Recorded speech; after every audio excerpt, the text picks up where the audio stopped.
Desde aquí de la televisora La Fuerza Armada Nacional Bolivariana, en tu programa referente informativo, como siempre, llevando temas que tienen que ver hoy con la realidad nacional, pero también la realidad que hoy gravita a nivel de todo este sistema mundo, que es importante hoy seguir construyendo una comunicación del cual tú eres parte.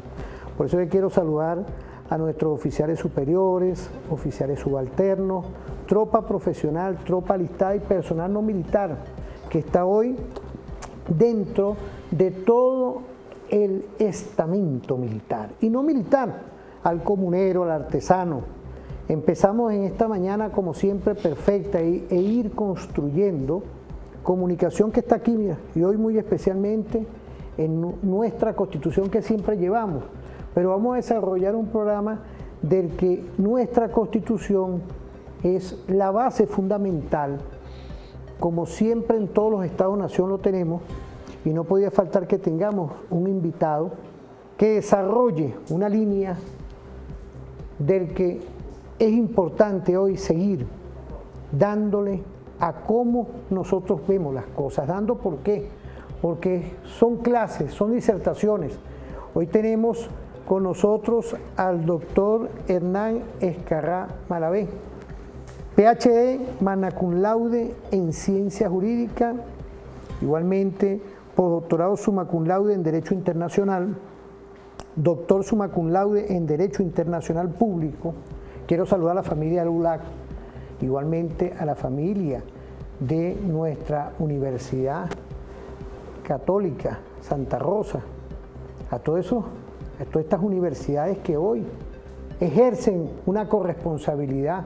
Queríamos engancharme aquí en lo que es hoy un estudio permanente y más en estos temas que son estratégicos como es el tema jurídico. Igualmente es egresado de nuestro Instituto de Altos Estudios de la Defensa Nacional, es mención profesor honorífico. Saludar a nuestra Universidad Militar también, a nuestro mayor general Félix Osorio Guzmán, quien es viceministro de Educación para la Defensa y también rector de la Universidad Militar. Sí, hoy tenemos dentro de todos estos temas a nuestro doctor Hernán Escarrá. Yo siempre le digo a él, constituyente, él nos puede explicar esos temas. Es diputado igualmente de nuestra Asamblea Nacional. En este momento está ejerciendo un cargo que para nosotros es estratégico para la patria. Nada más y nada menos es presidente de la Comisión Especial para la Defensa del Territorio de la Guayana Esequiba y la Soberanía Territorial. Aquí tenemos un producto que es trabajo de él. Me permito pedirle permiso a usted antes que usted nos dé esas luces de este trabajo que usted hizo aquí, Ley Orgánica Constitucional para la Defensa de la Guayana Esequiba. No se esperaba, de repente tenemos este trabajo aquí de lo que se ha hecho. Quiero saludar a todas las diputadas y diputados de nuestra Asamblea Nacional, porque es importante hoy lo que un constituyente, un diputado, estamos hoy trabajando, nada más y nada menos. Tenemos un proceso electoral en estos próximos días y es el ejercicio permanente que tiene que ver, cuando uno habla de la soberanía, la independencia. Tenemos un doctor que tiene tanto los estudios estratégicos hoy en todos los temas jurídicos y constitucionales, como también en el área de la seguridad de la nación. Quería darle primero la bienvenida, doctor. Esta es una televisora que siempre ha estado a su orden, a su sapiencia y a toda esa visión. Queríamos que usted primero nos diera esa visión, esas luces, y a la vez lo que se va a hacer este 28 de julio, que está en la Constitución. Bienvenido, claro, doctor. Muchísimas gracias, no solo a tu persona, a tu equipo de trabajo, referente informativo. Tuve el honor de conocer estos espacios desde el inicio, de conocer también tu trabajo hecho con mucha seriedad, rigurosidad profesional y con un gran sentido ético. Es bueno que tus televidentes sepan que tú eres asesor especial de la Comisión para la Defensa del Esequibo y la Soberanía Territorial de la Asamblea Nacional, y que además estás en la Comisión para la elaboración del proyecto de constitución para la Guayana Esequiba, que como sabes es un elemento fundamental en la defensa de nuestra integridad territorial y de nuestra soberanía. Tú comentabas que estábamos ya, es inminente a muy poco tiempo del 28 de julio, fecha acordada por todos los sectores de la nación en el marco de la Constitución para celebrar las elecciones presidenciales. Lo primero que llama la atención es el carácter plural de la participación. 10 candidatos presidenciales, de los cuales 9 firmaron un acuerdo de reconocimiento del resultado, excepto uno de la extrema derecha radical que despreció al resto de los candidatos y a la voluntad de la nación de desarrollar un proceso de manera pacífica en el marco de la Constitución y de las leyes, y además con un sistema que es considerado el más avanzado del mundo en lo que tiene que ver con lo prístino, con lo honesto, con lo diáfano, con lo claro, con lo seguro del ejercicio de la soberanía a través del voto. Como lo dice, comentabas tú hace poco, el artículo 5 de la Constitución de nuestra República. Claro, quien les habla apoya fuerte y decididamente la reelección del presidente Nicolás Maduro Moros. ¿Por qué lo hace? No solo porque lo conozca hace muchos años. Él fue constituyente en 1999, ahí nos conocimos, y ya de eso hace más de 20 años. Y hemos transitado en la lucha por la refundación de la República, cada quien en la responsabilidad que le ha correspondido, y eso me da, por decirlo de alguna forma, un conocimiento muy especial del presidente Nicolás Maduro Moros, no solo como constituyente, como presidente de la Asamblea Nacional, como un gran canciller, como vicepresidente de la República y luego como jefe de Estado. Como jefe de Estado hemos trabajado de manera conjunta, siempre bajo sus orientaciones, en la defensa del Esequibo y de la soberanía territorial. Y nunca se ha avanzado tanto como en el periodo que corresponde al presidente Maduro. Esto no significa desconocer a Rómulo Betancourt, Raúl Leoni.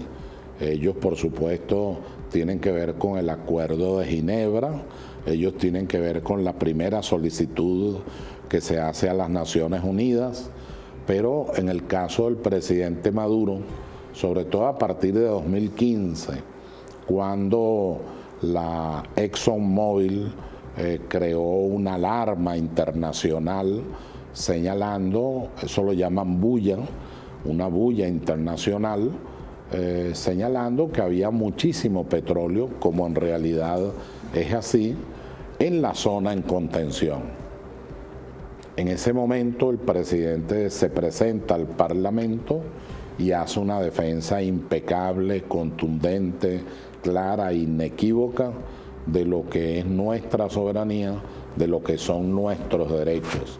Y ahí incorpora, mediante una serie de decretos, a nuestra gloriosa Fuerza Armada Nacional Bolivariana, a los efectos precisamente de lo que ahora voy a comentar en lo inmediato.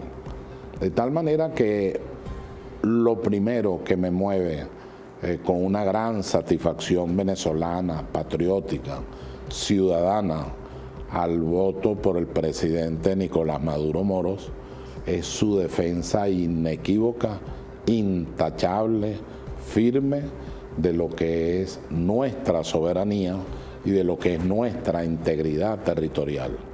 Al punto que el presidente, una vez que se produce el referéndum de diciembre pasado, con las 5 preguntas, inmediatamente, no transcurrió nada, dictó una serie de decretos.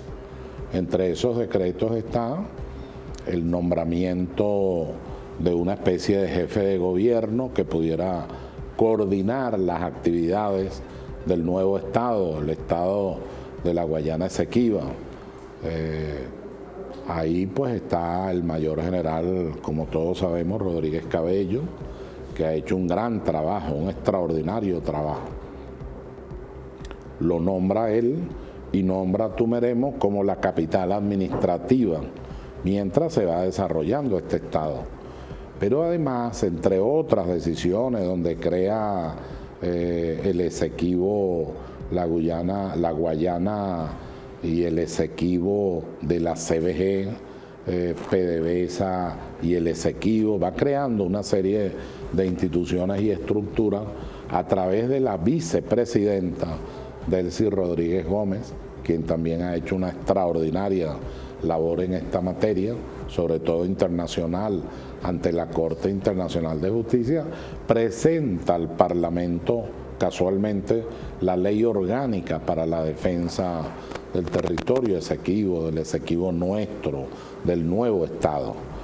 Esto, por supuesto, fortalece la posición patriótica del presidente Nicolás Maduro Moros, pero también no olvidemos que en julio nosotros, en el momento en que vamos a votar, a depositar el voto en un acto de soberanía, estamos decidiendo no solo un presidente, sino, de acuerdo a la Constitución, al comandante en jefe de la Fuerza Armada Nacional Bolivariana. Es un voto de una gran significación, no solo porque vamos a definir, como dice el presidente, los próximos 50 años de Venezuela, sino porque está decidiendo quién va a dirigir en su carácter de comandante en jefe la Fuerza Armada Nacional Bolivariana.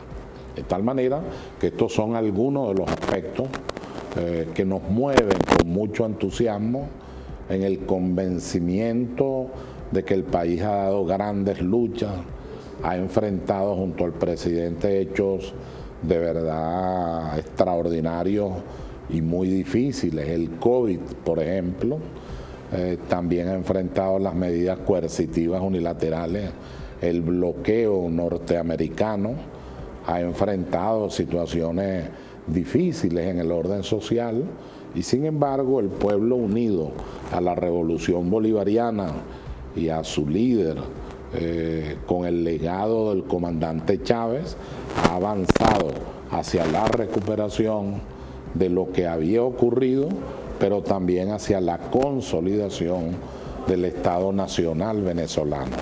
De tal manera que comento en estas palabras ya finalmente que ese voto es un voto estratégico, es un voto definitivo.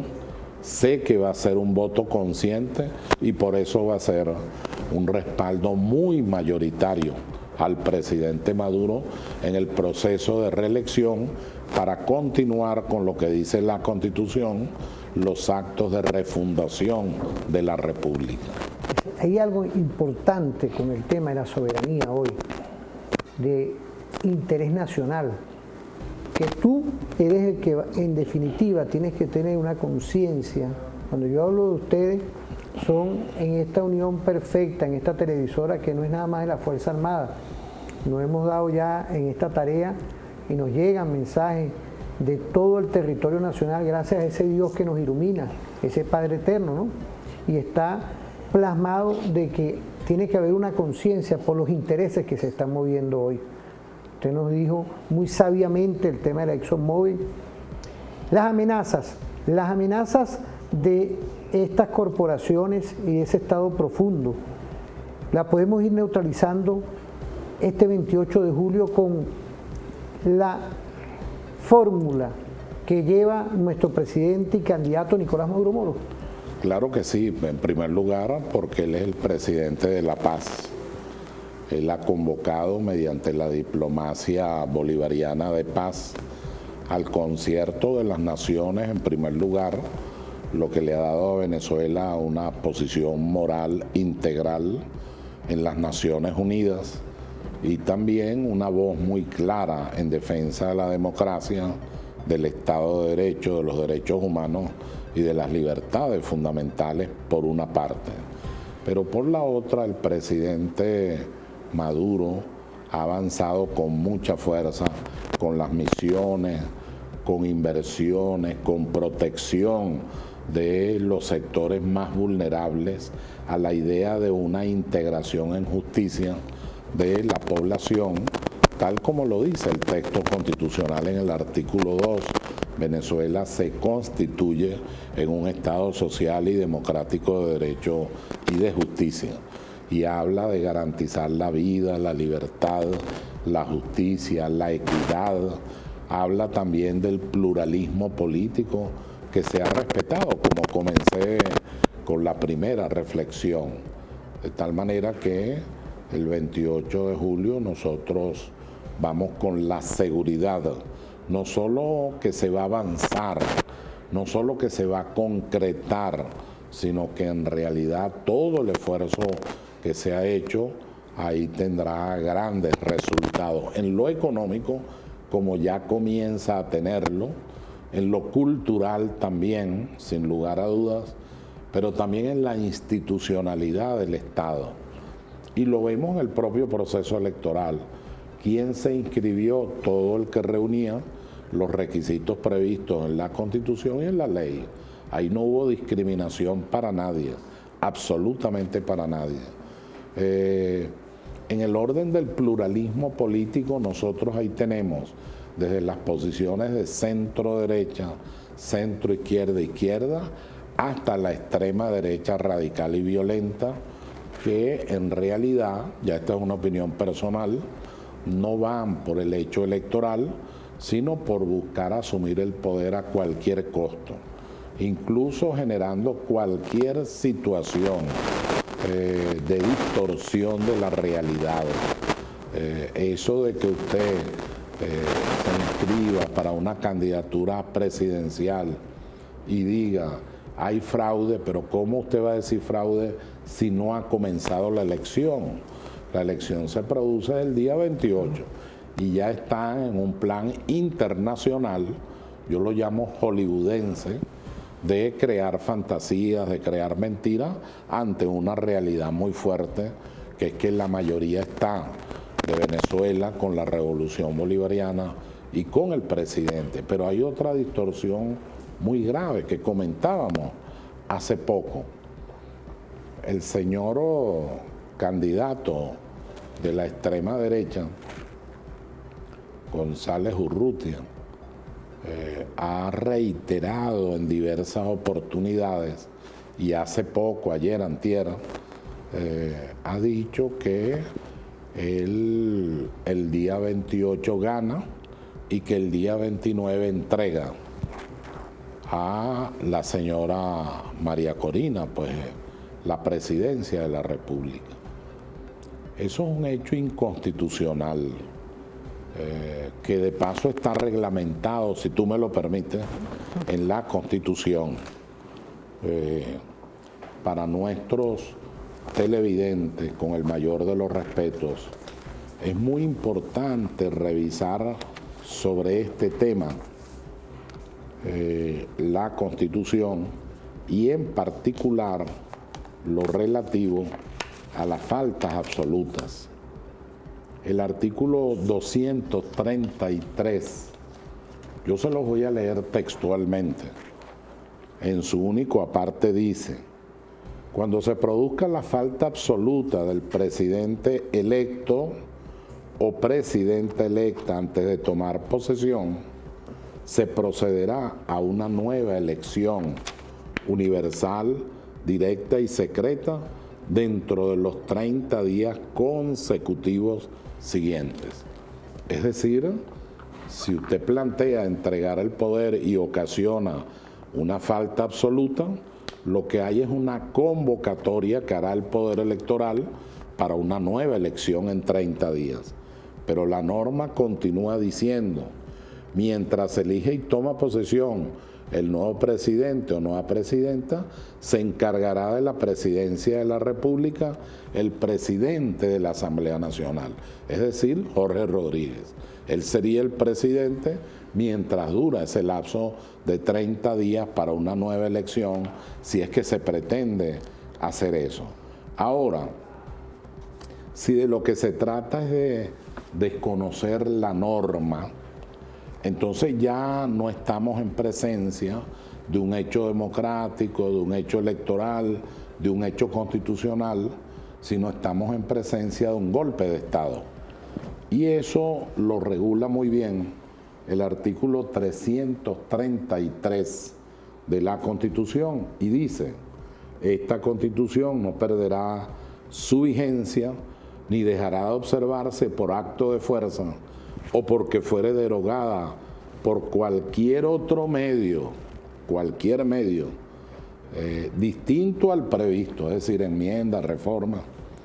En tal eventualidad, todo ciudadano o ciudadana, investido o no de autoridad, tiene el deber de colaborar en el restablecimiento de su efectiva vigencia.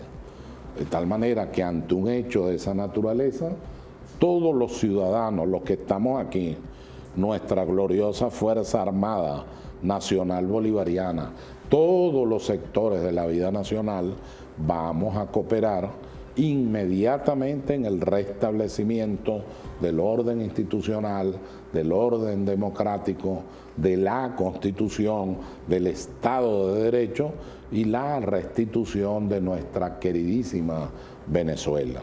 De tal manera que esa afirmación, además de irresponsable, muy irresponsable, en realidad lo que entraña es el pensamiento de un golpe de Estado. No está entrañando otra cosa. Yo no puedo partir de la idea de que alguien que fue embajador, como el señor González Urrutia, no haya leído el texto constitucional. No puedo decir eso. O sea, tiene que estar muy consciente de lo que dice la Constitución y de cómo está reglamentada esa situación. Nosotros tenemos que prepararnos. El presidente lo ha dicho en varias intervenciones. El día 28, una vez que votemos a primera hora, ¿sabe? A primera hora, nosotros debemos estar desplegados en todo el país donde nos corresponda para defender la patria, para defender la democracia, para defender el legado del padre libertador Simón Bolívar. ¿Por qué digo esto último? Porque hay otro elemento. Hay declaraciones donde esta gente ha dicho que están dispuestos a entregar el Esequibo. Eso lo vienen diciendo desde este caso del señor Guaidó y una supuesta en ese mundo inconstitucional y de fantasía. Había una especie de embajadora en Londres y ella declaró a la prensa internacional, eso se denunció en su momento, esta señora Newman, ella declaró que ellos entregarían la Guayana Esequiba si se apoya a Guaidó. O sea, ya no estaban conformes con robar monómeros, ya no estaban conformes con entregar Citgo, sino no estaban conformes con los lingotes de oro venezolanos que pararon en Londres, con el dinero que está en Portugal. No solo ese daño, con pedir intervenciones militares, con las medidas coercitivas unilaterales, sino que además nada menos que entregar un costado de la patria que es nuestro territorio Esequibo. Eso es lo que nosotros estamos definiendo el 28 de julio, frente al malandraje político, frente a la inmoralidad, a la mentira, frente a la conducta antipatriótica. No se puede decir apátrida, no, es antipatriótica. No se sienten venezolanos, no son venezolanos, no les duele este pueblo, no les duele este país, no conocen nuestra historia y algunos hasta se atreven, creo que tú lo debes haber visto en algunas redes, Algunos hasta se atreven a impugnar y atacar nada menos que a nuestro padre, al padre libertador Simón Bolívar. Nosotros no estamos dispuestos de ninguna manera a permitir que eso ocurra. Deseamos que el 28 todo se desenvuelva pacíficamente. Me consta que se están tomando las medidas correctas y adecuadas para mantener la seguridad. En términos de comunicación social será la guerra. No olvidemos que es un conflicto híbrido que tiene muchas formas de presentarse, es multiforme, y una de ellas acentuar, sobre todo desde afuera, internacionalmente y con su centro en Miami y en Madrid, informaciones tergiversadas en las primeras horas de la tarde de ese día. Bueno, ya el país está preparado para eso, la estructura del Estado de Derecho también, el poder electoral. Hoy estamos viendo ya la instalación con ese gran ministro de Defensa que tenemos, amigo nuestro, Vladimir Padrino López, de todo lo que va a ser el plan de seguridad en el país el día 28 de julio y los días siguientes. Nosotros esperamos que más bien sea una fiesta democrática, de respeto mutuo, y que el país se exprese libremente, honestamente, claramente, como quiera expresarse. Hoy puedo decir con toda responsabilidad, Nicolás Maduro está ganando por un porcentaje enorme, en un reconocimiento, una conciencia que el pueblo venezolano hace a su gran labor como estadista, como presidente de la República, como presidente obrero, como presidente pueblo, muy sensible y delicado en lo que tiene que ver con los sectores más frágiles en el orden social de la nación y lo que tiene que ver con nuestra integridad territorial. Si por alguna razón, mi querido amigo, si por alguna razón que niego radicalmente, si por alguna razón nosotros nos debilitáramos en el tema del Esequibo, la niego, aclaro, es solo un supuesto negado. Si eso ocurriera, tenemos que pensar que entonces estamos debilitados con las aguas marinas y submarinas, estamos debilitados con la fachada caribeña, estamos debilitados con la fachada atlántica y las bocas del Orinoco, estamos debilitados allá abajo con la fachada amazónica, con la fachada andina, es decir, destruimos la nación, iríamos a la disolución del Estado Nacional. Por eso es que en este tema tenemos que ser firmes, muy claros, muy definitivos. O estamos con la patria o no estamos. De allí la bellísima y significativa frase del comandante Chávez: los que quieran patria, vengan conmigo. Sí, doctor, fíjese, toda una disertación, amigos que nos están viendo, una disertación profunda de las amenazas y la conciencia que tenemos que ejercer hoy. Así es. Especialista en lo que tiene que ver el área de la seguridad de la nación, nos dio ambas, como dos manos, pues, el tema constitucional y el tema de la seguridad estratégica de alto relieve. Clases que dan a nivel geoestratégico, porque yo quisiera dejar una pregunta en el aire. Ante todas estas amenazas, lo que es el sistema económico. Sí. El sistema económico hoy, que es un ámbito, pero usted que ha estudiado todos estos temas, lo que implica hoy todo lo que se ha logrado a nivel interno, que no es poca cosa hoy, que 932 medidas coercitivas unilaterales, 7 órdenes ejecutivas, lo que hoy se ha ido tallando o pintando como un cuadro en favor del pueblo venezolano. Quería pedirle permiso a usted, con todo el respeto, claro, de irnos a una pausa y volvemos en Referente Informativo TV FAN. No te despegues.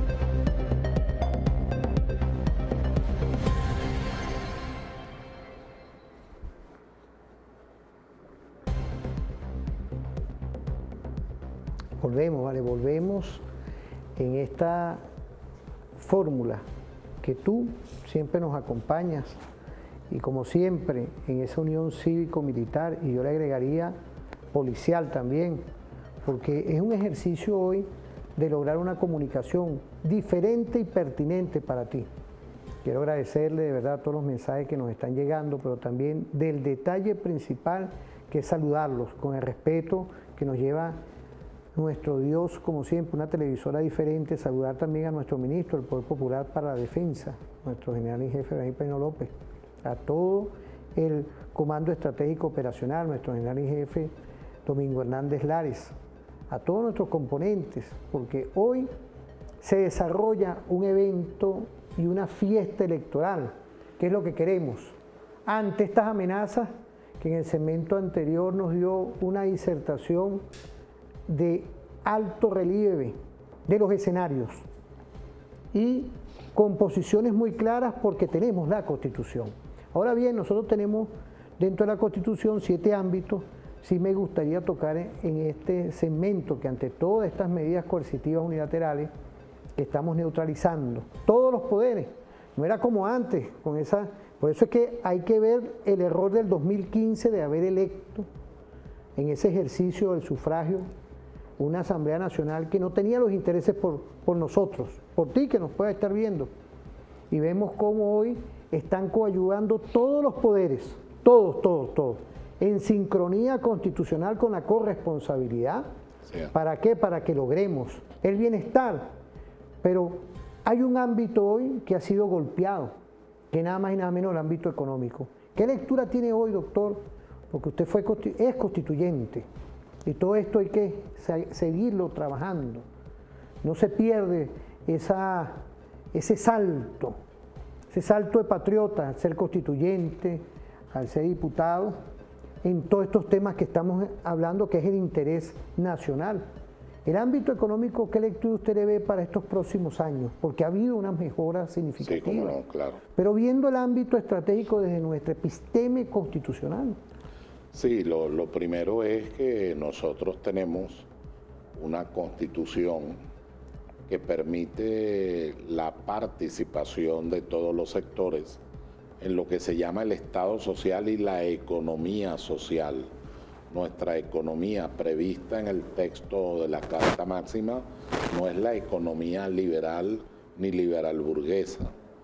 No olvidemos que la economía, además de moverse en el ámbito de lo geopolítico y de lo geoestratégico, que tiene mucha sensibilidad en el mundo de lo financiero internacional y de los recursos estratégicos, nuestra economía pasó de una economía dependiente, única y exclusivamente de los Estados Unidos, a un proceso de apertura que comenzó con el comandante Chávez.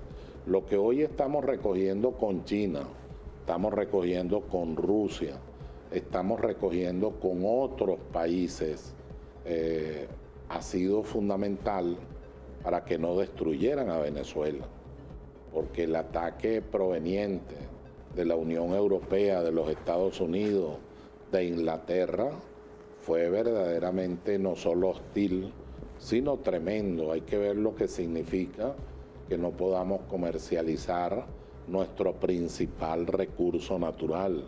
Hay que ver lo que significa que no podamos hacer transacciones, que no podamos hacer exportaciones.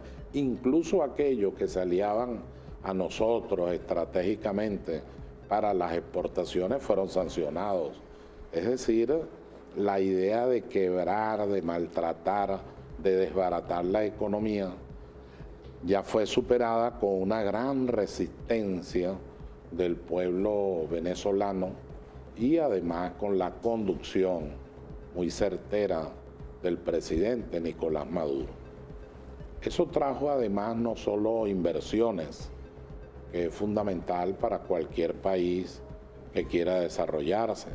Si usted tiene unos pozos secos para el ejercicio, el desarrollo del recurso petrolero, eso requiere una inversión para poder activarlo, multimillonaria. De ahí son los bloques que se organizaron en esta materia y de allí pues que se llegara a acuerdos para inversiones sin ceder soberanía de ninguna manera para que el país pudiera salir adelante, y así ha ocurrido. Ahora, aparte de eso, la economía no es solamente recursos naturales, no es solamente inversión, no es solamente apertura, como se ha hecho, plural, sino que la economía supone también orientarse, algunos lo llaman microeconomía, orientarse a los sectores vulnerables. Y es allí donde el presidente ha puesto el acento, con los emprendedores. Uno, la protección de nuestra industria nacional, de nuestra manufactura nacional, de nuestro trabajo nacional, pero también invertir en el pequeño empresario, en el pequeño comerciante, para él desarrollar. Hay una ley de los emprendedores que se está cumpliendo. El presidente, creo que fue la semana pasada, se reunió con más de 1000 empresarios y el Congreso, la Asamblea, el Parlamento, tomó la decisión por indicaciones de él, sugerencia pues del presidente en el ámbito del respeto de la autonomía de los poderes, de desarrollar, aprobar y sancionar la ley de fomento de las exportaciones. Y eso se hizo, y eso es un apoyo enorme al sector empresarial. Y el gobierno lo que hace es llamar a la inversión a todos los sectores, claro está, sin ceder soberanía, en el marco de nuestro ordenamiento jurídico, en el marco de nuestra seguridad, como ha ocurrido. Ahora, en el orden geopolítico y geoeconómico, las guerras que ha buscado los Estados Unidos, que apoya, que induce y que promueve, han traído como consecuencia una revalorización del precio petrolero, por un lado, y por otro lado, una apreciación distinta de aquellos sectores como Venezuela, que son potencias petroleras. No olvidemos que de manera verificada nosotros somos la primera potencia del planeta en materia petrolera. De allí que seamos un objetivo estratégico en el orden geopolítico y en el orden geoeconómico. De allí que tengamos que estar muy atentos a lo que ocurre en los Estados Unidos con estas candidaturas, ahora la de la señora Kamala Harris y por otro lado el señor Trump. El señor Trump ya se ha manifestado varias veces y ha dicho: me interesan los recursos de Venezuela, por un lado. No he escuchado a la señora Kamala Harris, seguramente ahora que está en el debate político propiamente dicho, tendrá que asumir una postura más definitiva, ya no solo el planteamiento general del Partido Demócrata. Pero además de esto, de hacer ese seguimiento, no debemos olvidar que Venezuela tiene acuerdos, alianzas con lo que es en definitiva ya la primera potencia del mundo, que es China, y también con Rusia, porque el imperio norteamericano es un imperio en decadencia. Es como la última, yo sé que históricamente pudiera ser discutible, pero se parece mucho a la última parte del Imperio Romano. O sea, y aquello se volvió, bueno, múltiples pedazos al final, hasta que desapareció el imperio. En el caso de los Estados Unidos, la búsqueda a ultranza del conflicto, como lo está buscando con nosotros. En estos días salió en la portada de la revista de ellos, The Economist. O sea, ahí apareció el mapa mundial y aparece que va a estallar la guerra en la contención del Esequibo. ¿Por qué? Porque ahí hay recursos naturales importantes, ahí hay petróleo mucho, ahí hay gas, ahí hay coltán, ahí hay minerales estratégicos, uranio, plutonio, ahí hay diamante, hay oro, hay lo que ahora llaman minerales extraños, Es decir, es una zona muy rica, sin lugar a dudas, pero es de Venezuela. Tienes que entenderte con Venezuela para cualquier inversión que quieras hacer. De ahí el gran valor y la gran valentía del presidente en el proyecto de ley para la defensa de la Guayana Esequiba. Se plantea, entre otras cosas, además de la creación del nuevo Estado, el Estado número 24, se plantea, entre otras cosas, una serie de políticas públicas y una de ellas es no permitir las licitaciones estas internacionales entregando bloques petroleros que son nuestros, incluso ahí en las narices de la fachada atlántica, que es nuestra. Entonces, en consecuencia, el presidente actuó de esa manera. Por supuesto, debo decir esto, fue refrendado por unanimidad, es decir, la aprobación de esa ley fue unánime, no solo de la fuerza bolivariana. Claro que nos hubiera bastado, porque es una amplia mayoría, pero el elemento moral interesante que hay que destacar es que también fue la oposición. La oposición apoyó y por eso es que es una ley aprobada por unanimidad, el contenido, el alcance y los objetivos que ahí están. Doctor, eso hay que saber diferenciar. Eso le puede dar un mensaje a todo el mundo de eso. Sí, que es unanimidad. Es decir, hay fuerzas políticas que pueden adversarnos, pero profesor, son nacionalistas. Es que hay que saber diferenciar de una oposición democrática que cree en las elecciones, que cree en el voto, que presenta a sus candidatos, presenta sus planteamientos, hace las críticas que considere que debe hacer, además esa es su función, pero eso es distinto, totalmente diferente a las guarimbas, a la violencia, a pedir intervenciones militares, a decir mentiras, yo digo hollywoodense, ¿no? A distorsionar la verdad y la realidad, a atacar como han atacado a las instituciones, al Tribunal Supremo, al Poder Electoral, al Poder Ciudadano, algo increíble, a la propia Fuerza Armada Nacional Bolivariana, un ataque totalmente injustificado. Nuestra Fuerza Armada Nacional Bolivariana, gloriosa siempre, tiene su origen en el padre libertador Simón Bolívar y en el proceso de independencia de la nación. Ahí nace toda nuestra Fuerza Armada. Entonces, ¿cómo es que usted va a criticar a un elemento esencial, a una columna luminosa en el orden ético, en el orden moral, en el orden de la presta operacional para defender nuestra república? ¿Cómo usted va a hacer esa crítica, además sin sentido, sin conocimiento, cuando en realidad la estabilidad de la república en momentos tan difíciles y a veces azarosos ha tenido como base a esa extraordinaria Fuerza Armada Nacional Bolivariana, de la que el pueblo de Venezuela, todos los venezolanos, nos sentimos muy orgullosos? De tal manera que en el tema económico vamos hacia una economía social de mucha prosperidad, de mucha participación. Eso supone mejores empleos, eso supone la reorganización del salario. Hay que ir a lo que dice la Constitución, el salario vital, integral, social.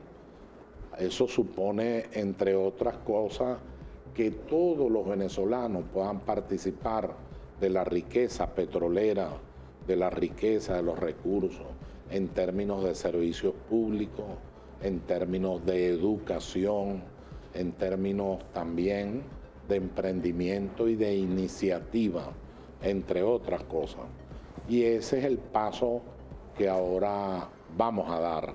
Nosotros hemos salido, hemos enfrentado, hemos domeñado, hemos doblegado con el gobierno bolivariano las medidas coercitivas unilaterales, la acción de los Estados Unidos.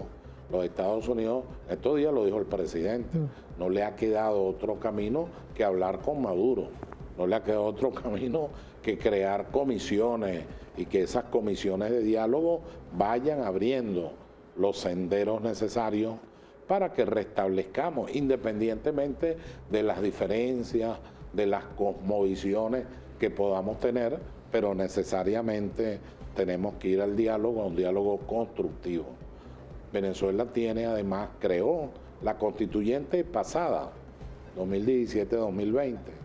Entre otras cosas, creó dos instrumentos interesantes, ¿no? La ley antibloqueo y de garantía de derechos humanos, por un lado, pero por otro lado, el Centro Internacional de Inversiones Productivas, que en este momento tiene un enorme desarrollo con los pozos petroleros y también con otros ámbitos de la economía no petrolera, porque se quiere no solo profundizar en lo que ha sido nuestro historial, somos un país petrolero, pero queremos también que nosotros nos desarrollemos hacia otras áreas. La diversificación económica veo que puede ser una de las estrategias que quiere el presidente de la República. Y lo ha dicho reiteradamente, y ha pedido leyes, y ha pedido normas, y ha tomado decisiones políticas y actos de gobierno que están dirigidos fundamentalmente a eso.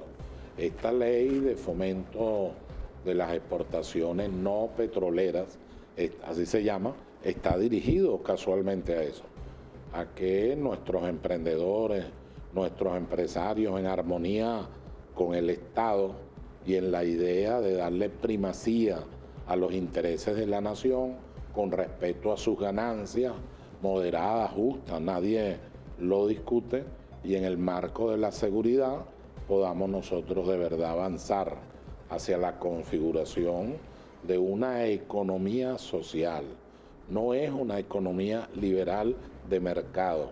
La idea es irla sustituyendo por una economía social en el marco democrático, en el marco de las garantías, el derecho de propiedad, la libertad de iniciativa, la libertad de industria, las libertades económicas, y en un mundo de diálogo y concertación con los trabajadoras y trabajadores, con el gobierno y por supuesto con el sector empresarial al que se debe estimular. Así como hay que estimular la inversión externa en Venezuela, también hay que estimular, fortalecer y proteger a ese sector privado patriótico, no el sector que junto con la extrema derecha quieren disolver y entregar a la nación. En el supuesto negado, muy negado, que ocurriera algún hecho que nosotros no evaluamos de ninguna forma, habría que decir que al otro día están entregando a Venezuela a los Estados Unidos. Fíjese, doctor, antes de irnos a la pausa, yo creo que hay un tema que es importante que se logró con la constituyente, que es sin duda la ley antibloqueo y otras leyes. Es decir, cómo no. Todo esto ha sido un andamiaje para blindar el ámbito económico hoy. Así es. Yo quería que usted nos diera, antes de irnos a la pausa, esa visión. Sí, ahorita quiere que lo comentemos. ¿Cómo no? Con todo gusto. La ley antibloqueo nace como una ley de soberanía. A mí me tocó presidir la Comisión de Estado, porque ahí estaba el gobierno y el Parlamento. Agradezco a la Providencia que me haya dado esa posibilidad. Y ahí trabajamos con el Procurador General, la Vicepresidenta, varios de los presidentes de comisiones especiales del Parlamento. Había un proyecto de base del presidente de la República, muy bien redactado, muy bien trabajado, y ahí se establecieron formas para resolver lo de las medidas coercitivas unilaterales y poder avanzar en términos de inversión y de participación privada. Decíamos pues que en lo que tiene que ver con el Estado social, él tiene una traducción en la economía social. Esa economía social, su objeto son, y lo dice la Constitución, son las aspiraciones, deseos, anhelos, necesidades del pueblo de Venezuela. Y debe estar orientada hacia los sectores más frágiles, que también los identifica la Constitución. De tal manera que un gobierno en el marco del Estado social y democrático de derecho y de justicia, con una economía que acabamos de caracterizar, debe hacerlo sobre la base de las normas que aquí están previstas. La justa, equitativa distribución de la riqueza, el buscar nuevas fórmulas, el proteger al emprendedor, el animar la inversión exterior sin que eso signifique ceder soberanía, sino más bien armonizar la soberanía con el desarrollo en el marco de la seguridad. De tal manera pues que estos son elementos que caracterizan y que se están desarrollando y se van a catapultar, porque ahora empezamos a recoger, ya se percibe, ya se siente, ya nos damos cuenta de cómo ha ido avanzando la economía. Usted va ahorita al centro de Caracas, pero también en el este de Caracas, y usted ve la movilización comercial. Usted maneja los índices económicos del país y el propio Fondo Monetario Internacional ha dicho que nosotros hemos crecido en 2-3 puntos y que es una de las economías que va a crecer mucho más en los próximos años. Todo esto es producto de un enorme trabajo. Recordemos la situación a la que nos sometieron. No había empleo, había escasez, había falta de alimentos muy grave, falta de medicinas, había desabastecimiento en todos los órdenes, había crecido la delincuencia generada desde el exterior. Además, todo ello aderezado con la idea del magnicidio, de asesinar al presidente de la República y a otras personalidades. Todo esto se fue avanzando, la diplomacia bolivariana de paz, la apertura económica, el entender que debemos armonizar y dialogar, el insistirle a los Estados Unidos, somos diferentes, sí, pensamos diferentes, sí, pero ustedes necesitan comprarnos petróleo y nosotros necesitamos vendérselo sin ceder soberanía y en el marco de las líneas económicas internacionales del verdadero precio, no del barril petrolero, no de lo que ocurrió en el pasado, de 1945 en adelante. Nosotros regalamos prácticamente nuestros recursos y nos decían mentiras. La faja bituminosa, por ejemplo, aquello ni se vendió, se regaló. Hoy día, gracias a Chávez, por cierto, fue el que aclaró pedagógicamente y además con mucha firmeza esta situación. Hoy día tenemos una PDVSA renovada, que hay que hacer más, sí hay que hacer más. Que hay que mejorar cosas, claro que hay que mejorar. Que hay que atacar la corrupción, claro que hay que atacarla. ¿Quién ha dicho que no? Todo lo contrario. Yo dificulto otro gobierno en Venezuela, excepto el Padre Libertador, pero yo dificulto otro gobierno que haya atacado con más fuerza y más decisión el tema de la corrupción, incluso de personeros muy vinculados a las fuerzas bolivarianas. Y eso se ha hecho con claridad y lo que corresponde. Se toman las decisiones y se entrega a la justicia, al Poder Judicial, porque Venezuela es una república que respeta la división y autonomía e independencia de los poderes. El Poder Ejecutivo toma la decisión, pero corresponde al Poder Judicial, pues. Y bueno, la defensa que cada quien considere que deba ser respetada también. Y así se ha hecho en todas las actividades. Yo te puedo decir, yo lo conocí en la Constituyente del 99, que tenemos un gran fiscal y que ha hecho una gran labor. Yo lo sigo con mucha seriedad, lo felicito cuando tiene actuaciones extraordinarias, él me contesta igualmente, porque le hago seguimiento a un tema de la vindicta pública y a un tema que tiene que ver con el mantenimiento, preservación de no solo nuestra república, nuestra democracia, sino también la lucha contra la impunidad. Y es importante todo esto, profesor, porque queríamos también, dentro de todo esto, ver cómo está la mejora económica hoy. Pero ha sido una mejora que le ha costado al pueblo y al gobierno en conjunto mucho esfuerzo. Mucho esfuerzo. No es poca cosa. Por los ataques. Los ataques. Y la constituyente, que fue un punto de inflexión. Sí, porque permitió que regresáramos a la paz, a la concordia. Acuérdate que aquí habían asesinado personas por una cosa verdaderamente estúpida, ¿no? Que era el fenotipo. Esta persona parece chavista, una especie de fenotipo, y entonces lo asesinaban, como ocurrió, y los quemaban vivos. ¿Cómo se llama eso? Yo se lo puedo explicar en términos penales y criminológicos, pero en términos políticos eso es fascismo, fascismo extremo, en primer lugar.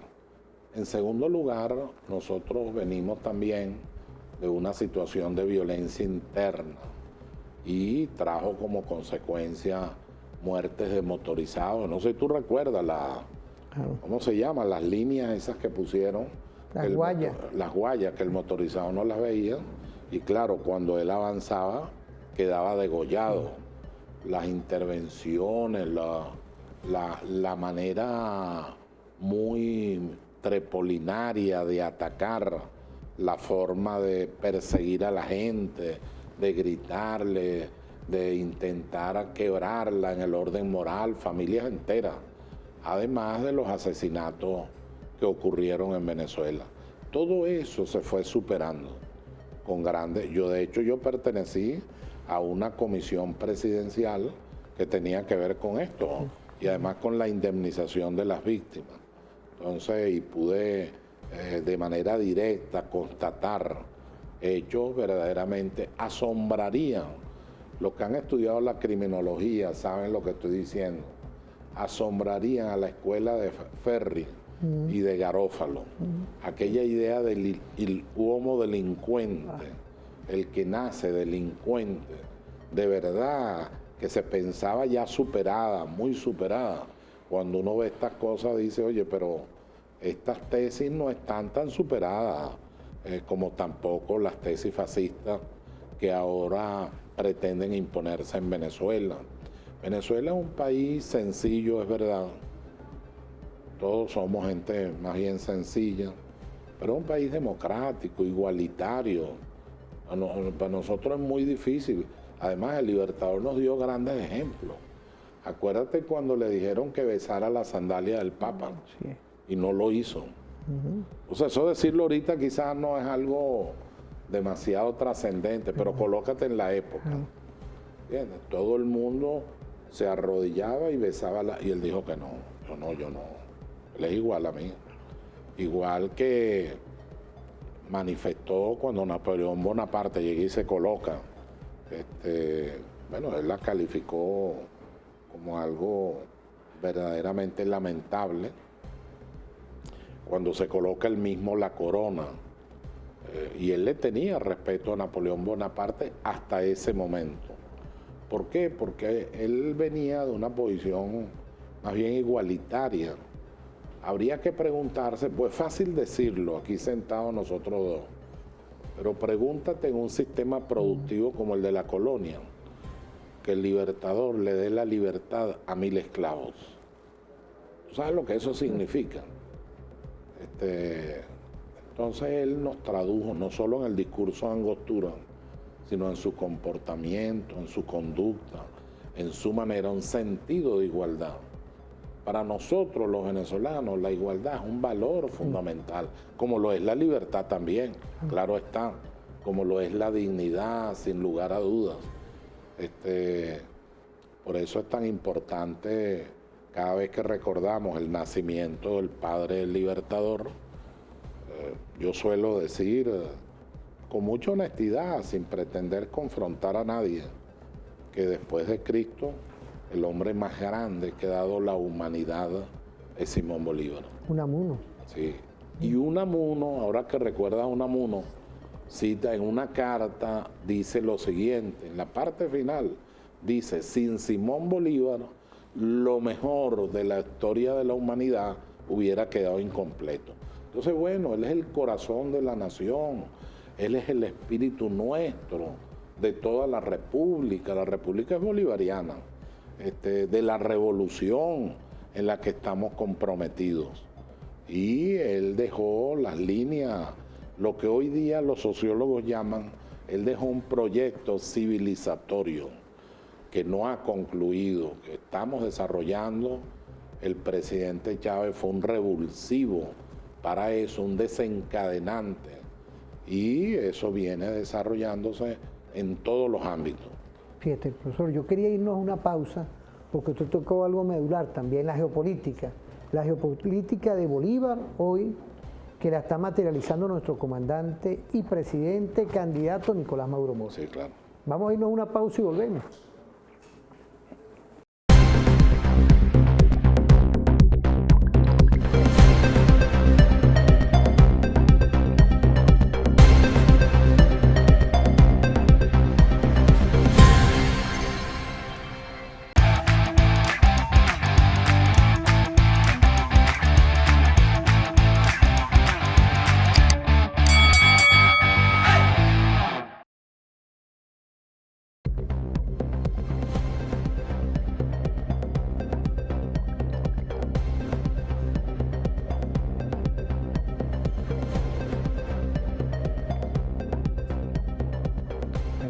Volvemos. Estamos en toda esta fórmula del cual tú eres parte, porque hemos estado hablando en el primer segmento, que es importantísimo hoy, el ejercicio soberano que hace nuestro pueblo en el sufragio, pero también lo que es hoy las amenazas. Ahí en ese segmento, en el segundo, nos hemos ya dado una visión estratégica de lo que es el tema económico, las implicaciones, que esto no fue como una magia, no. Esto ha sido toda una estrategia del cual nuestro presidente y candidato para este próximo 28, Nicolás Maduro Moros, ha operacionalizado una estrategia en conjunto con un grupo de patriotas, entre esos el que tenemos nosotros hoy como invitado, al doctor Hernán Escarrá, del que hemos conversado desde lo que es la Asamblea Constituyente que se convocó para la paz, pero para un andamiaje jurídico, y del que hoy estamos viendo la luz después de este túnel, que nos metió en esto tanto el imperio norteamericano como un grupo de políticos que están fuera y otros que andan por ahí gravitando todavía. Que bueno, que dentro de todo este contexto hay una gran mayoría que hoy vemos cómo estamos coadyuvando todos corresponsablemente para lograr lo que ya se está viendo, que es sin duda en lo social, en lo que es hoy una reivindicación estratégica, que es la tranquilidad, la paz, pero también el beneficio de la justicia en los ingresos para las y los venezolanos, y también para todo lo que tiene que ver ese Estado social de justicia democrático que hoy se está construyendo. Pero también en este segmento que estamos empezando con el doctor Hernán Escarrá está el tema geopolítico. No nos podemos despegar. Esas instituciones de la CELAC, el ALBA, todo esto, todo este andamiaje que se ha construido en estos años de revolución constitucional, desde el 99 para acá, que es como un tejido que no nos hemos quedado aislados, y por el contrario estamos liderizando un proceso de integración geopolítica que nos lo decía en su momento el padre Bolívar. ¿Qué podemos decir de todo esto, profesor? Porque usted también tiene que ver en el área constitucional, pero también no nos podemos despegar en el área de la defensa estratégica de la patria e igualmente en el área internacional. Bien, habría que decir, aunque sea preliminarmente, que después de la Segunda Guerra Mundial, el orden geopolítico estuvimos caracterizados por un esquema bipolar de relación y de tensión permanente. Luego se pasó al esquema de traslado de escenarios de conflicto. ya no era el conflicto directo, por eso es que había que si Vietnam del Norte, que si Vietnam del Sur, aquí mismo en Centroamérica se trasladó el escenario de conflicto de las dos cabezas de coalición para entonces, que era la Unión Soviética y los Estados Unidos. Esa evolución continúa y pasa a un momento de carácter unipolar, donde los Estados Unidos se erigen como el guardián del mundo, el policía del mundo. Por supuesto, no para la seguridad colectiva o internacional, sino para sus propios intereses, su propia seguridad.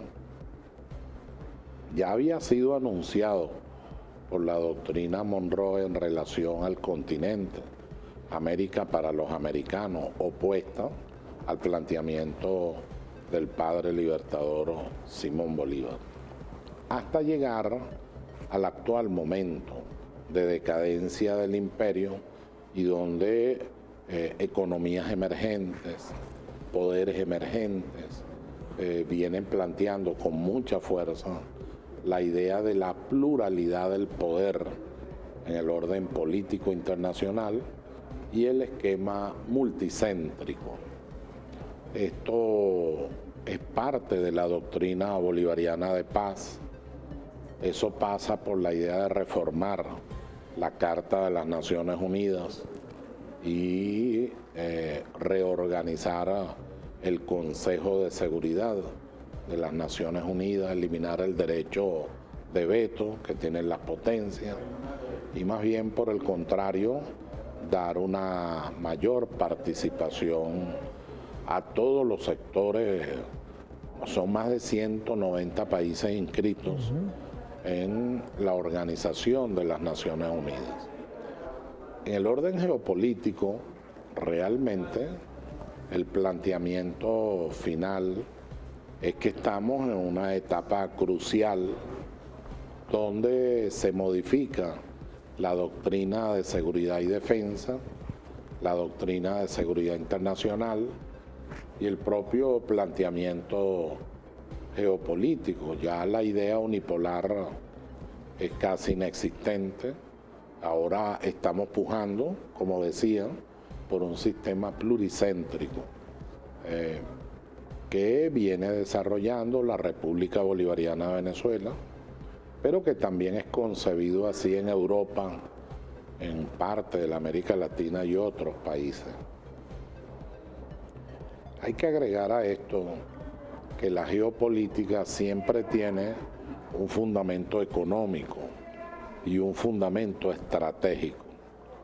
En el caso del fundamento económico, la geopolítica se mueve hacia los intereses. Por eso es que se atribuye a Clemenceau la frase según la cual los países no son amigos ni enemigos en las relaciones internacionales, sino que se trata de relaciones de interés. Los Estados Unidos tienen sus objetivos, sus intereses, así como nosotros tenemos nuestros propios intereses. Solo que en la visión bolivariana había un sistema de compensación y equilibrio de fuerzas, aquello que él llamó el equilibrio del universo, en la configuración de diversos bloques, el bloque latinoamericano y del Caribe, por una parte, y ve que eso entró en vigencia después con el CELAC, con el ALBA, con Petrocaribe, con UNASUR. Es decir, hubo los intentos y los hay, sigue teniendo vigencia. Y decae con los Estados Unidos la OEA, la Organización de Estados Americanos, no solo por este fatídico presidente de la OEA, creo que es lo peor que ha existido en toda su historia, no solo por eso, sino porque en realidad la OEA se convirtió en un ministerio norteamericano de las colonias y no en lo que debió ser un sistema de seguridad colectivo.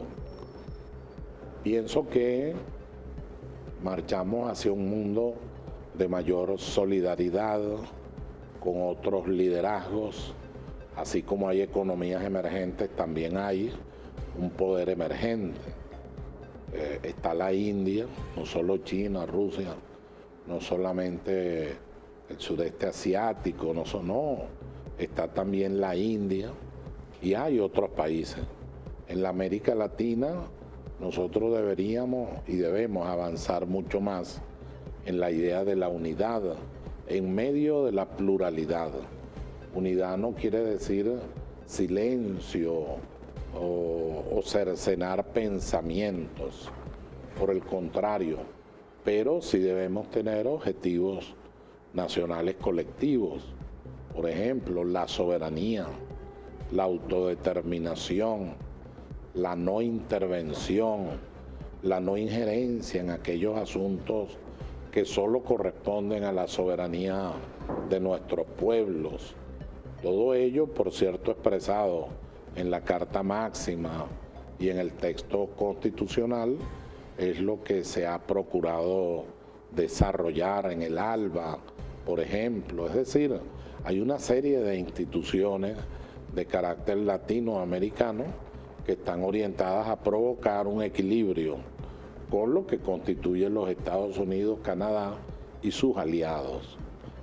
Ya el sistema de traslado de escenarios de conflicto fue superado. Desde Obama, la noción de seguridad y defensa clásica es sustituida, que era la noción abrumadora, era la intervención abrumadora. Nosotros lo vivimos aquí muy cerca en la isla de Carricú, o sea, abrumadora. Eso fue sustituido en el periodo de Obama por un sistema de seguridad radicalmente diferente, que consiste en una guerra híbrida multiforme y que fortalece el antagonismo interno para debilitar la legitimidad del poder, que tiene su origen en la soberanía popular. Entonces, no solo es una acción externa, ella es diferida en lo que es propiamente la acción militar, sino que la primera acción es la de socavar las bases internas del Estado Nacional. Además, con Fukuyama, el profesor de la Universidad de Yale, se dio un grito equivocado. Terminó el ciclo de la historia, decía él, terminó el Estado Nacional. No, el Estado Nacional no ha terminado, por el contrario, ahora es cuando tiene que desarrollarse, fortalecerse, tener solidez y no doblez, entre otros aspectos. En la construcción del Estado, en la refundación de la República, esas bases están muy claras. Nosotros la queremos con base en la democracia, la legitimidad con base en la soberanía popular, la economía de servicio al pueblo o economía social, la prosperidad, el bienestar. Pasamos de la noción clásica del welfare state, Estado benefactor, al Estado más configurador de esos objetivos nacionales, que es el Estado social de derecho. En alemán, Sozialer Rechtsstaat, la función social del Estado. Todo ello incide en la doctrina geopolítica actual, que comienza una verdadera geopolítica en la visión, la cosmovisión del padre libertador Simón Bolívar. Lo dijo en Cartagena de Indias, lo dijo muy fuerte allá en la Carta de Jamaica, luego lo repitió en los 3 discursos de Angostura, particularmente en el discurso del 15 de febrero de 1819, luego en los distintos discursos constituyentes, hasta aquella hipérbole que termina cuando él entrega el mando en Bogotá, casualmente en 1830, entrega finalmente el mando, pero él suplica y pide que la América Latina, la que él había liberado, se mantuviera unida. No fue así, lamentablemente. La constituyente del año 30 de Páez en Valencia separó a Venezuela de esa unión latinoamericana. Lo mismo lo hizo la Nueva Granada y Colombia, lo mismo lo hizo Ecuador y nos volvimos una serie de pedacitos frente al bloque homogéneo de los Estados Unidos de Norteamérica. Fíjese, doctor, ahí hay un detalle, ¿no? Que yo creo que es importante hoy hacer una referencia. ¿Será que Venezuela, la República Bolivariana de Venezuela, es un epicentro hoy? Porque somos parte de lo que, con el ideario bolivariano, de una nueva fórmula multipolar para lograr crear estos nuevos ejes de poder. No es poca cosa hoy que tengamos un presidente que fue canciller y es candidato ahorita. Es candidato, Nicolás claro. Maduro Moro. Es uno de los logros que podemos decir hoy, porque no nos quedamos aislados como quería la unipolaridad, sino por el contrario, tenemos nuevos ejes de poder. Sí, acuérdate que la idea es multipolar y pluricéntrica. Son dos conceptos que concurren en una visión geopolítica diferente. También concurre el concepto del pluralismo, es decir, no necesariamente los chinos tienen que pensar como nosotros o nosotros como ellos. Se trata de respetar principios básicos, la soberanía popular, los derechos humanos, las libertades fundamentales. No se trata de nosotros imponer una forma, nosotros tenemos nuestra propia forma democrática y pedimos que nos las respeten. Los Estados Unidos, por ejemplo, tienen un mal sistema electoral, no solo los caucus, sino los colegios electorales, es decir, al final es una elección presidencial de tercer grado. Y se ha dado el caso, se dio con Hillary Clinton y Trump. Hillary sacó creo que sobre 1 millón o 2 millones sobre Trump y sin embargo el presidente fue Trump. Aquí no, aquí uno solo de los 10 candidatos saca un voto más y él es el presidente. Sí. Sin Rafael Caldera llegó con 20.000 sufragios y fue respetado. Claro, eso hoy día ha cambiado. En una conversación ayer yo le decía a alguien, o sea, el tema no es solo que estemos seguros de ganar, sino que vamos a ganar bien, porque la revolución sí no puede darse el lujo de ganar con poca votación.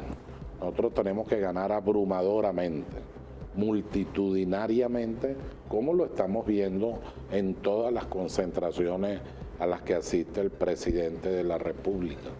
Usted le pone la mirada de principio a fin, ve cómo está la gente cuando la enfocan, o sea, muy pegada, y usted se da cuenta de que el pueblo está en la calle, la esperanza está en la calle, y el presidente Maduro la ha interpretado y su voz se ha convertido en una voz nacional, que es la que se va a verificar para el ejercicio de la presidencia de acuerdo a la Constitución este 28 de julio. Fíjese, doctor, yo quería irme a una pausa, pues yo quiero volver con algo, lo que es el andamiaje constitucional que tenemos hoy con el poder electoral, que también es parte de todo este sistema de gobierno constitucional que tenemos aquí dentro de nuestro andamiaje jurídico. Vamos a una pausa y volvemos con tu programa Referente Informativo. Estamos compartiendo con el doctor Hernán Escarrá, del que hoy tenemos una visión jurídico y también lo que es la seguridad de nuestro Estado-Nación.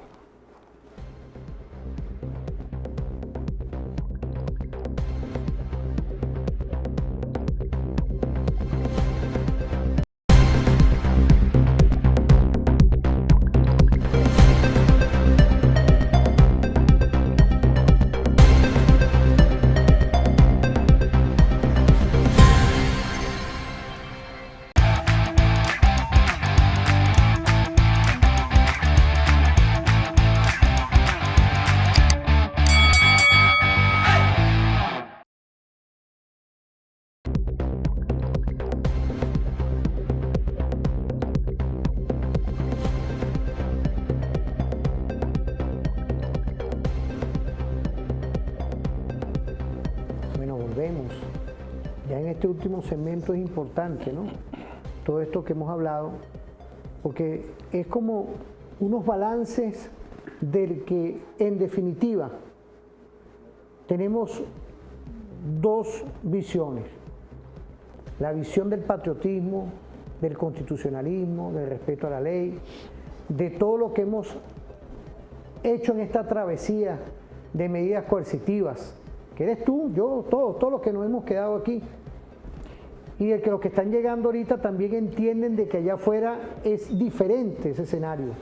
Es un modelo civilizatorio que nosotros no hemos ganado, pero está la otra acera de enfrente: los traidores a la patria, los que se esconden bajo cualquier estrategia para lograr, según ellos, acabar con un gobierno, acabar con un Estado-nación y de verdad hacerle un daño a todas y todos sin distinción de credo, raza y condición política.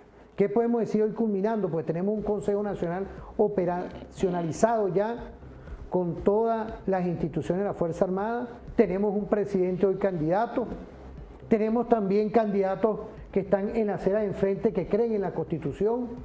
¿Qué escenario hoy se nos mueve ya culminando el programa, profesor? Y doctor. Lo primero, mi querido amigo, es que gravita sobre la nación la experiencia, la voluntad, los valores de la unión cívico-militar policial.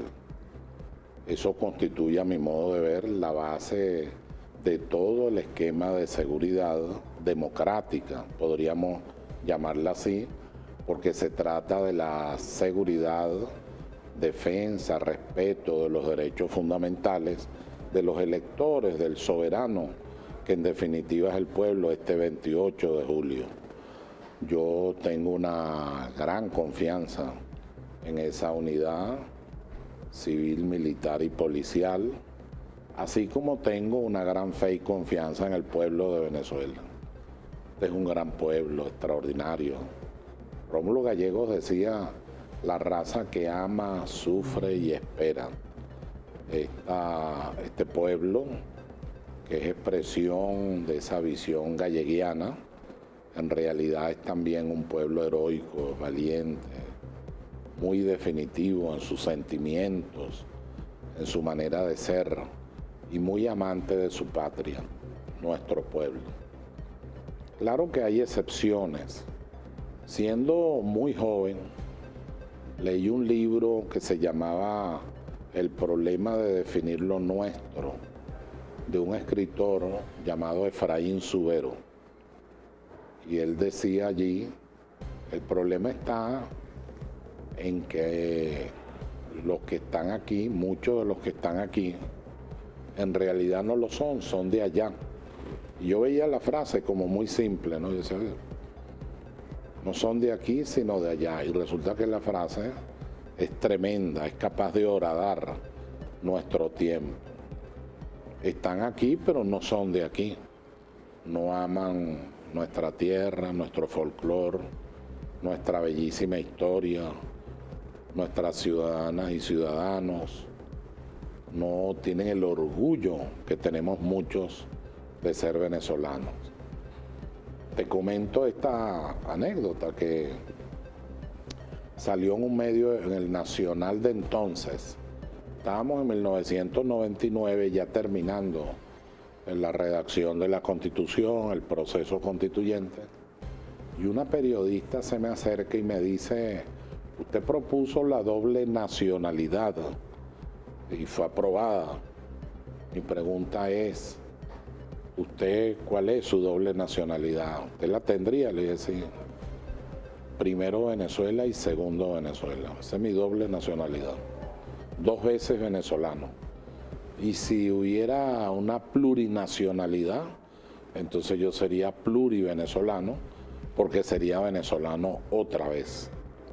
Es decir, es un tema fundamentalmente de amor a la patria, de amor a lo nuestro, de tener una gran sensibilidad. Ahora, al frente tenemos traidores a la patria. Al frente tenemos a quienes aspiran a desconocer el proceso electoral, a pesar de que la Constitución erige un poder electoral. Son 5 poderes: judicial, legislativo, ejecutivo, ciudadano y el poder electoral. 5 poderes. Ninguno es más que otro. Son 5 poderes de nuestra estructura republicana siguiendo al padre Bolívar. No olvidemos que el poder electoral, el padre libertador lo plantea en Bolivia, en la Constitución de Bolivia. No olvidemos que el poder ciudadano era el poder moral que el libertador planteó desde el discurso de Angostura. Nosotros lo retomamos, se le dio una actualización de acuerdo a los tiempos, pero es marcadamente bolivariano su espíritu y su objeto. El poder electoral es un poder más de la República que debe ser respetado, que tiene su origen en la voluntad popular como todas las instituciones de la República, y lamentablemente tenemos gente pues que no solo es que no aprecia el trabajo que allí se hace, el reconocimiento que hasta una institución como el Centro Internacional Carter ha dicho con mucha claridad de que la tecnología, el avance venezolano es único en el mundo y que es un gran sistema electoral. Bueno, pero de lo que se trata es de crear problemas, algunos extremadamente graves. El tema de la traición a la patria lo hemos tratado varias veces. Hay el planteamiento en la Asamblea Nacional en algún momento de tocar el tema de manera directa y de ver si eso debe estar en una ley. El presidente de la República habló también de agregar en la Constitución el tema de la traición a la patria, así como el tema de la corrupción y otros temas. De tal manera que en el proceso de andamiaje jurídico, político, constitucional, nosotros nos encontramos que estamos en una etapa muy importante de creación y de creación muy original. Sí, fíjese, doctor, de perfeccionamiento de las instituciones. Es como lo que usted nos llevaba en estos días, ¿no? Que nos avisaba de los prolegómenos. Así es. Todo un desarrollo estratégico hoy de esos fundamentos que hemos hablado en todo este trayecto, y gracias a su sabia y como siempre prospectiva, entendemos hoy que la soberanía siempre ha estado en juego aquí cuando se habla de los intereses generales de la patria. Así es, verdad. Y eso es lo que está en juego el 28 de julio, no solamente un cambio en lo que respecta al planteamiento que hace este sector de la paz para la violencia, de la unidad para la división, de una república democrática para una especie de república, más que república, de entidad político-administrativa dependiente de los Estados Unidos. En realidad el dilema es muy claro: o usted ama la patria y entonces votará por Nicolás Maduro Moro, o no la ama y tomará la decisión pues que su conciencia y el legado que vaya a dejar a sus hijos, a los hijos de sus hijos y a los hijos de los hijos de sus hijos. Aquí estamos, yo copio y hago mía la palabra del presidente. Vamos a decidir 50 años, prospectivamente hablando, es decir, la mitad de un siglo, en esta decisión del 28 de julio. Pero teniendo la fe que tenemos,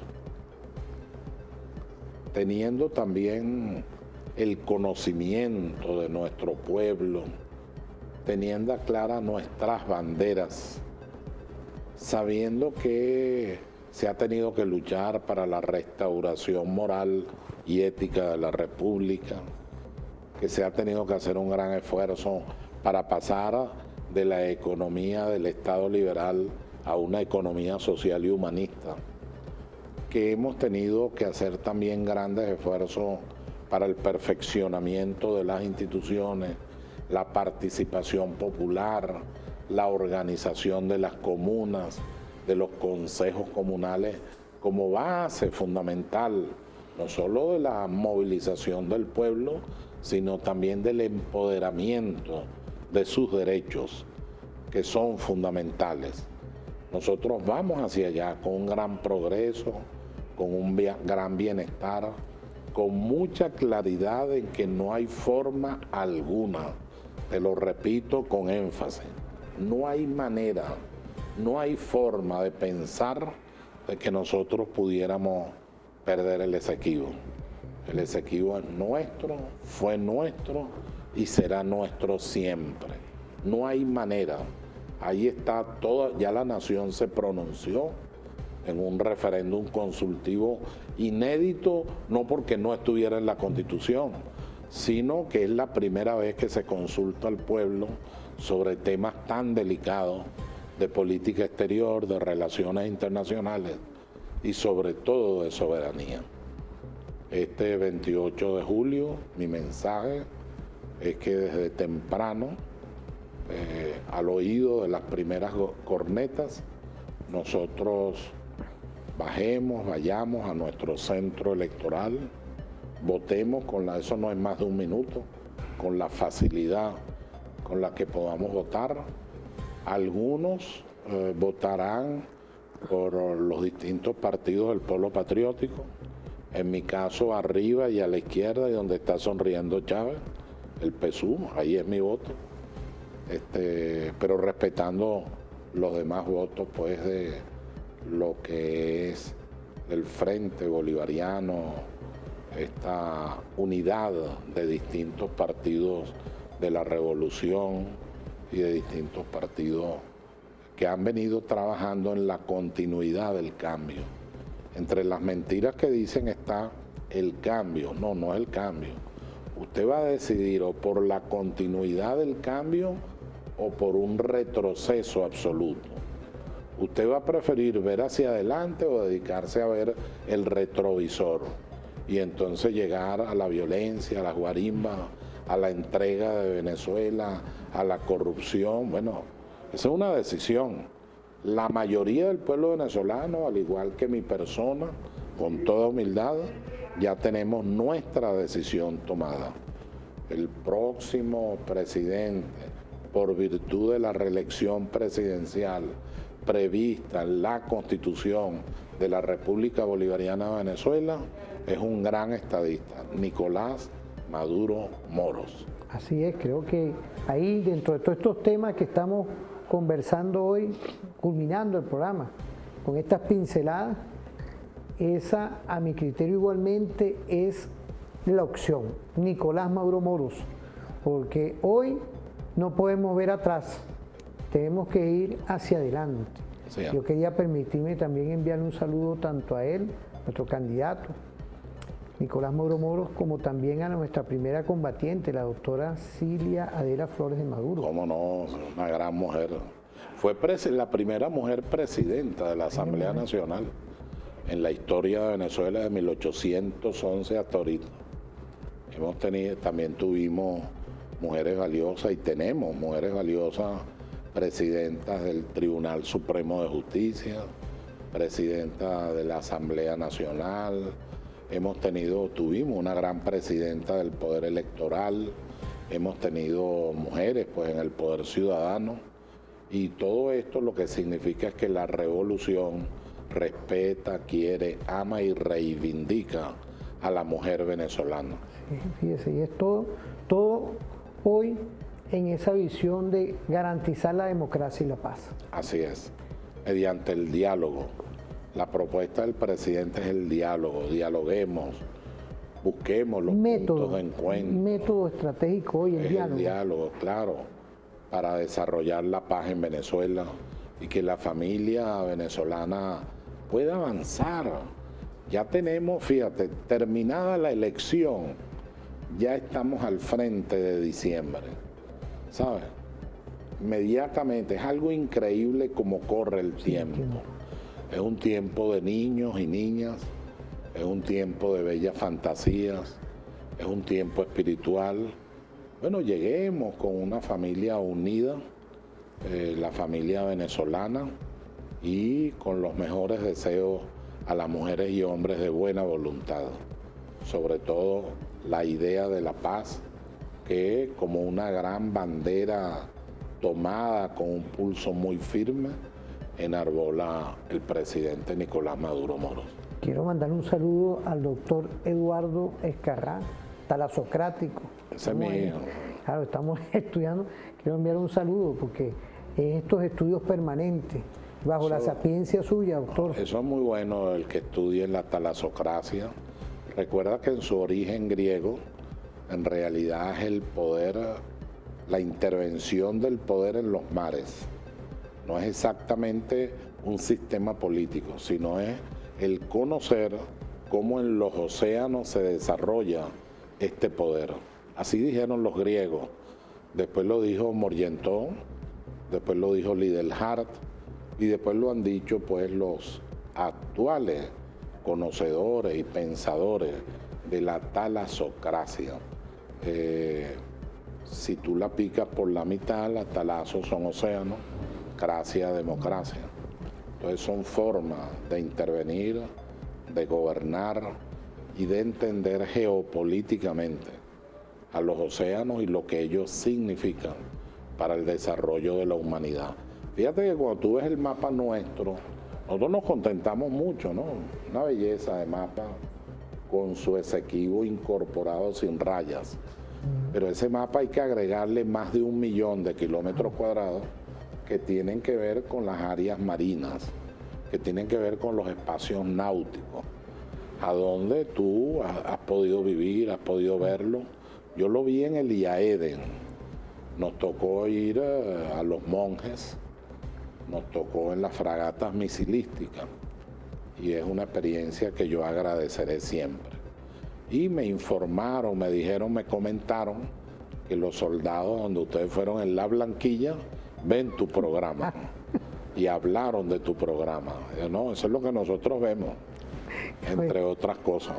Claro, y quiero agradecerle también, bueno, a usted por toda esa visión estratégica que hoy requiere el país y también al equipo. Me permito saludar al equipo de la Comisión Especial a la Defensa del Esequibo, a todos los asesores y a todo ese equipo que hoy está trabajando bajo la dirección suya. Todos estamos desplegados, claro, pero totalmente desplegados. Diputado William Fariña, Edgardo Ramírez. Y el despliegue no termina el 28. No. Nosotros continuamos ese despliegue estratégico, operacional, necesario.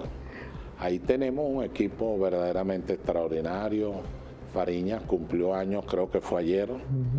Yo lo felicité y él está ahorita ahí en el Esequibo. El profesor Edgardo Ramírez es poeta, llanero, fue ministro, fue embajador, es un hombre muy valioso, muy culto. Ahí tenemos además a asesores, el capitán de navío Peña es un catedrático realmente. Eduardo Escarrá, debo nombrarlo, sí. Es un especialista en economía alterna, en todo lo que tiene que ver con el petro y todas estas fórmulas. Su mente es muy matemática, pero también muy humanista. Sí. Ahí están otras personas, nada menos que un jurista muy diáfano, yo lo valoro mucho, que es Juan José Mendoza y Jovert. ¿Sabe? No deje de decirle Jovert, se ofende. Él estuvo por aquí también en el programa. Sí, muy bueno, porque no solamente es el conocimiento, el estudio, sino la claridad para transmitir, y ha sido de una gran ayuda para nosotros, ¿no? Ahí está el rector, el Mobel, de la Universidad Latinoamericana, ULAC, que es el que coordina la parte académica.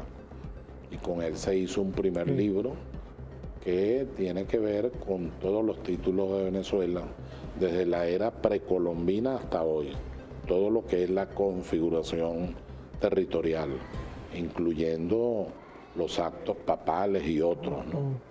Hasta llegar a la Capitanía General en 1777 y ya la configuración definitiva del territorio de Venezuela.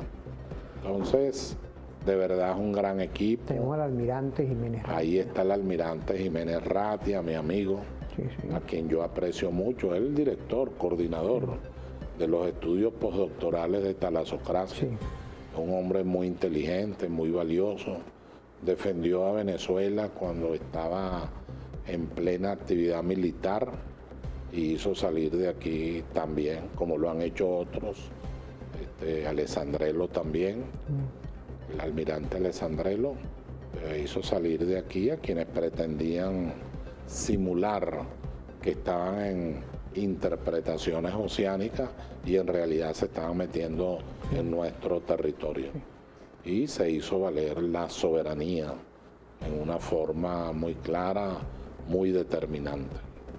Bueno, doctor, por el día de hoy, porque vamos a estar activos, está la comisión activa, estamos todos activos, vamos a vernos próximamente aquí en TV Fan. Quiero agradecer al doctor Hernán Ezcarrá y a todo este equipo perfecto, a Landaeta igualmente.